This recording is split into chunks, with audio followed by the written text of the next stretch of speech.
Walioathirika na ukatili wa ukeketaji kaunti ya Narok wameungana ili kupambana na jinamizi hilo. Wanawake wao wameunda kikundi kinachowapa ushauri na sana mafunzo ya kujiendeleza kiuchumi ili kuwawezesha kujiinua na kuwaokoa wasichana walio kwenye hatari ya ukeketaji katika maeneo yao. Susan Dunda anaangazia kundi hili la wanawake ambao wamegeuka mabingwa wa kukabili ukeketaji katika jamii zao.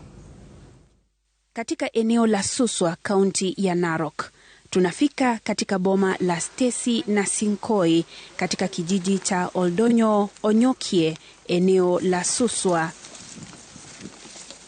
Stacy anafungulia kondoo na mifugo wengine kwenda malishoni.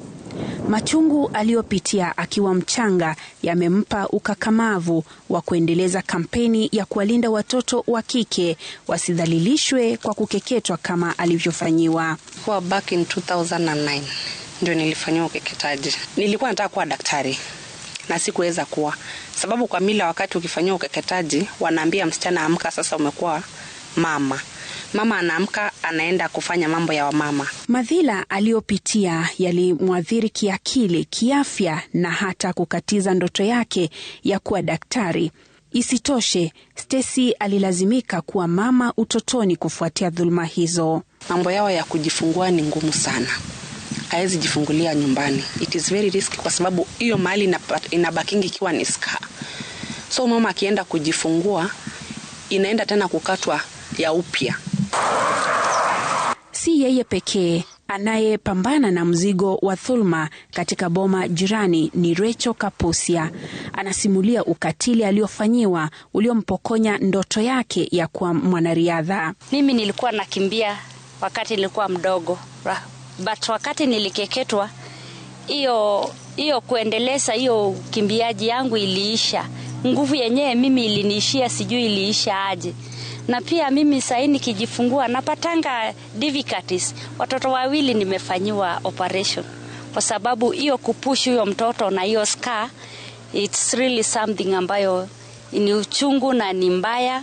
Nimepitia mengi. Enzi zake kumkeketa msichana kulikuwa ni jambo la kujivunia. Nilikuwa class 7 by then. I was just but young. Na niliona tu wazazi wangu wameandaa karamu nzuri hivyo, na tulikuwa wengi, tulikuwa wasichana kama 4. Najua boma ingine neighbor walikuwa wamepitia, so hata wewe ungetoroka kwa sababu ulikuwa unaambiwa uwezi kuwa mke. Sasa sisi tulikuwa tuna believe by then you have to pass such a right, but I thank God lucky enough nilioleka na mume na nusu kwa sababu yeye ndiye alikuja kuniendeleza na masomo. Rachel na wanawake wenzake wameazimia kupambana na ukeketaji.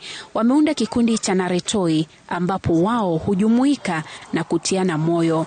Kupitia kikundi chao wamewekeza na kuanza biashara zinazowapatia fedha za kuwalinda na kupiga jeki masomo ya wasichana.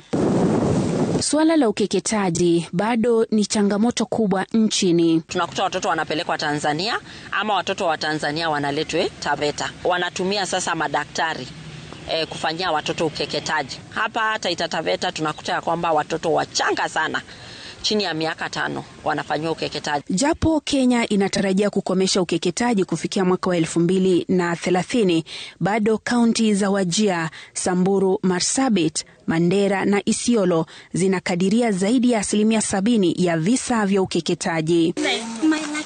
Takwimu za mwaka wa 2022 za shirika la kitaifa la takwimu zinaonyesha kwamba 14.8% ya wasichana na kina mama wenye umri wa miaka 15 hadi 49 walikeketwa. Visa hivi vimepungua kutoka 37.9% mwaka wa 1998 hadi 21% mwaka wa 2014. Katika maeneo ya mashambani, 18.9% ya wasichana na kina mama hukeketwa, huku 9.7% ya ukeketaji ikifanyika katika maeneo ya mijini.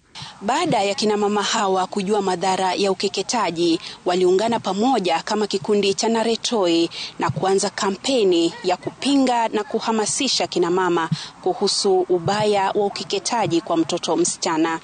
Susan Dunda, runinga ya Citizen, Suswa, kaunti ya Narok.